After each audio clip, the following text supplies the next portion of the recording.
Previously on Legends of Aelos, the party stares and assesses the massive skull in front of them, their objective lodged within its forehead. After some time in discerning what might occur during or after they procure the crystal, and best how, the combined efforts of Bree and Cole see the gem freed, though the party finds that they will have to carry it openly, as a strange force repels any attempts to place it within the bag of holding. Not to mention, other matters now draw their attention as skeletal warriors, defenders of the Titan's tomb, animate and attack the six adventurers. It is a fierce battle. The tenacity and resilience of the undead thralls of this Titan test the skills and endurance of the group. They do eventually slay the creatures, though not without a fair expense of resource. The trek in and until this point having sapped a fair bit of the party's utilities already. And what's even more unfortunate is that they will not be able to rest, as soon after the fight ends, another shudder rips through the catacombs, however, this time differently, as there is no cessation, and the party realizes that their next steps are to only facilitate an expedient escape, lest this tomb become theirs as well. Once again, the party must combine their efforts, each member contributing the best they can muster when needed to evade the pitfalls and obstacles that present themselves as the group races back the way they came, as sheets of ice and more begin to break away from the walls. Eventually, they make it to the frozen mouth of the cave, the dwarven miners already outside as they crest the entrance threshold, just in time to see the mouth of the cave collapse.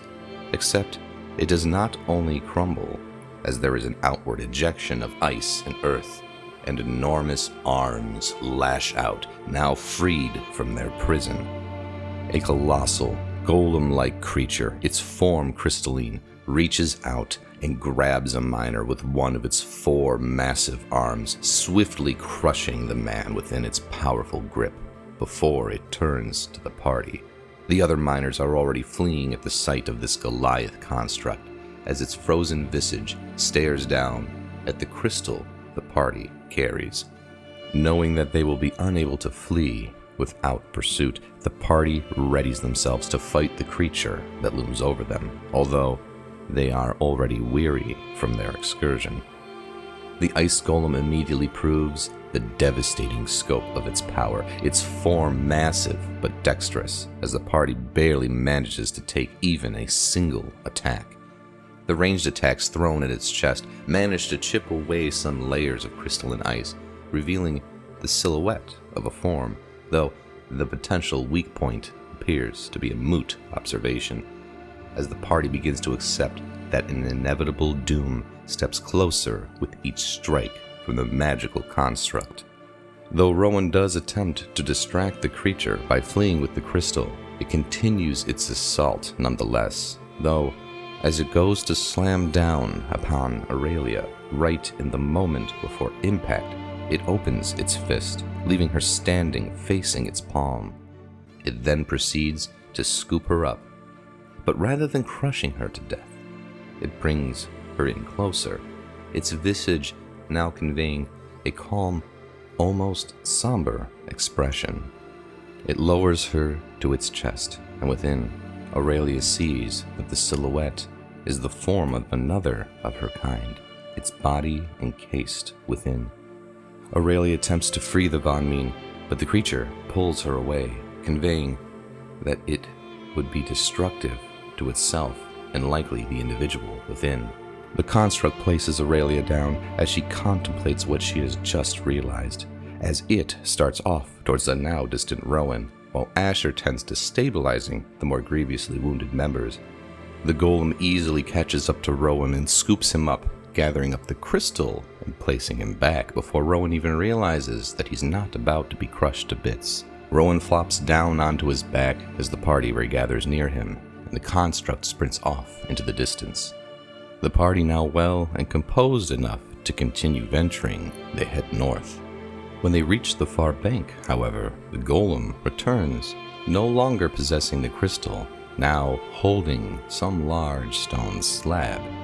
It presents the slab to the party, and upon it, an epitaph conveying the story of Von Salath and the methods of calming its rage, it mentions that in situations where all other options have been exhausted, that the only remaining way to quell the shuddering mountain is for a Von Mien to sacrifice themselves willingly. This method not only halting the quakes and eruptions, but also creating the colossus that stands before them, the sacrificial Von Mien contained within. The magical automaton shares a moment with Aurelia, the familial bond between them now realized is palpable. She apologizes as emotions overtake her. The creature too, shedding icy tears, representative of the sentience still within. Despite the bittersweet reunion, it must eventually depart, but before doing so, it captures one of its tears and forms the crystalline mass into a rapier before presenting it to Aurelia. It embraces her against its chest one last time before setting her down and disappearing into the north, the shudders of its steps eventually dissipating not long after its form. The group, weary and aware of the long trek before them, begin their journey back south, now at least relieved of the stress of a continental cataclysm. As they travel, they are fortunate to not have any encounters along the way, and eventually they come to the outskirts of the hinterlands of Herendine. It is as they approach the home of Rowan that Karun receives a sending, as Kazrak makes contact since the last time they all spoke in Kinghaven. He extends his well wishes and mentions that they need to speak at the soonest moment they can. And it is from here we shall continue the story of the Legends of Aelos.